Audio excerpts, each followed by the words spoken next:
Well, Yasaba, Nana Ano Amihe, National President, Ghana Institute of Safety Environment, is that correct?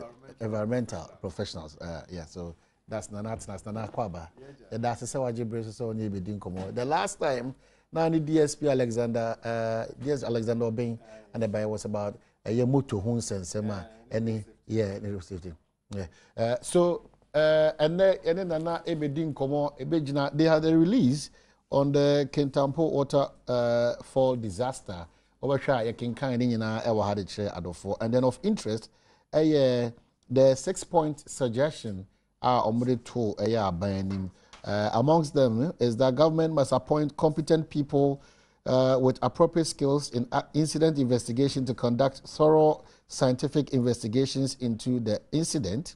2, the outcome of all scientific investigations and lessons learned should be shared with the general public. It is unfortunate that none of the investigation reports of earlier disasters, including market fires, Melcom disaster, flood Kumfire disaster, various gas explosions, have not been made public. These should not be classified state secret documents. 3, public places, including tourist sites, must have a proactive risk management arrangement in place to guarantee the safety and security of visitors and the public.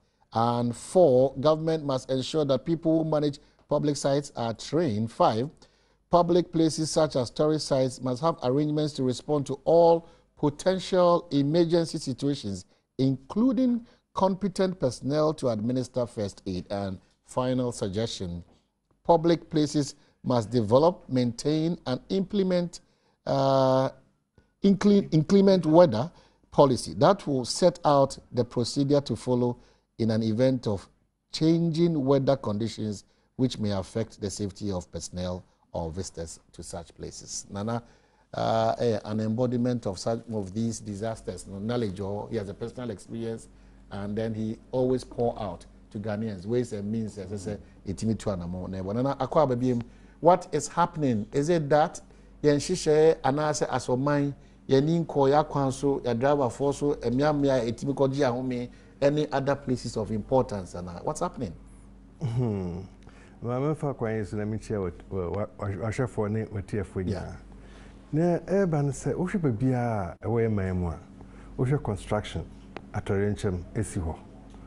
Wo hwe roads a road safety kwan so de bia accident. Last year say yokum nipa 2,198. Omo ye di omo demo a just over 11,000. We share your friends forestry. Ye kunkum nipa edra no wo nsiom ni. Nti wo kan nyina ebomu a. Na just say ye safety culture no akachiri kakra. Na safety so na ye de bo nipa ho ban. Bibia ye bia nipa ye no. Atorenchem ewom no one planning ni ye one for safety amananya integral part of it. It made the accident eba. Nti ye can say ye Ghana Institute of Safety and Environmental Professionals. Yeah, me national president no. Ye what nim dear for bebre. Yeah, it just say ye two ye ni say bibia ye bia no ye be embrace safety culture. Ye what nim dear for mining sector. Mines no say on time to say atorenchem say bibi asiwo a mining sector no. Esan say in the mining sector no omo adia titru ya ma omo di adwuma first life bring back as omo first life is safety ahwe safety na safety so no say wo ye bibia no am safety am safety and di kan a na dey accident e ba ye tiase say asoman e be tiase say ne say o si dan kra kwan fa service for before raw baby I do electrical materials be fa all those ye tiase say tourist site ye koji ni ya dey na enya adaje nkodo do hon hwese bia we chia issue no hanom baby akod from ye tiase say ye tiase no kwan bi wo ha e be ka say tiase wo sense developing country no ye ntise developed world a omo ahihye bibia hu say safety no e say dikan wo bibia mu enso no Ghana says nimdia for bebre wo hwe ye kue a Ghana Institute of Safety and Environmental Professionals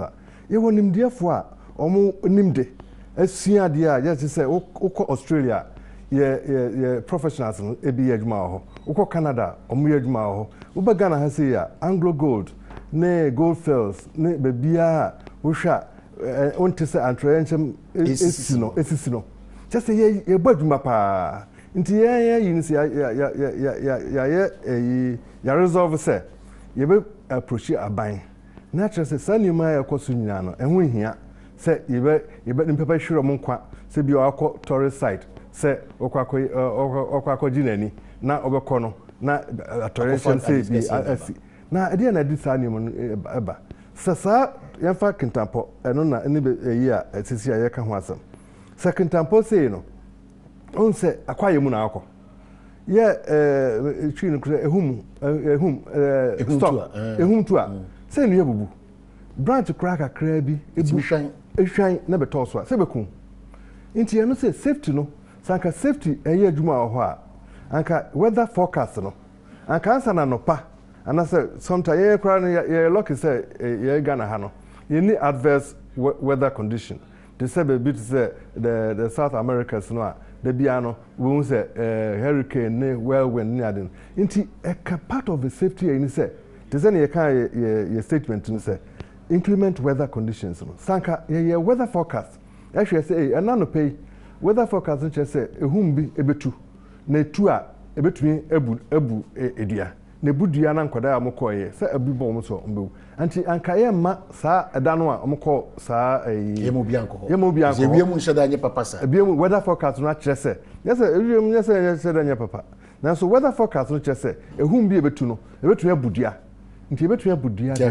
ahweye nti yes ye ma obi anko ho that na saa de no na ni ho ewo ho a anka ma saa atoyere ncha no ensi na bibi to say a continuous safety audit say safety plan in place a guided management of the site no anka afibia no tisania we business no we say accountant by your books no ma auditor external auditors no ma ba hwese wadwuma wo ye bibia ekoso totin ana sentisa na auditors no aye findings no my recommendation say yes and be ma wadwuma no akoso so na ye na say safety culture no yenya entiase instanso enya embrace safety culture. Maybe na yati ase but it's been replaced with a lot of spiritualism because the interpretation to calamity is spiritualism say ufi o maame ofabi o se wa ba o papa o nyama true there and the brainty but that is what probably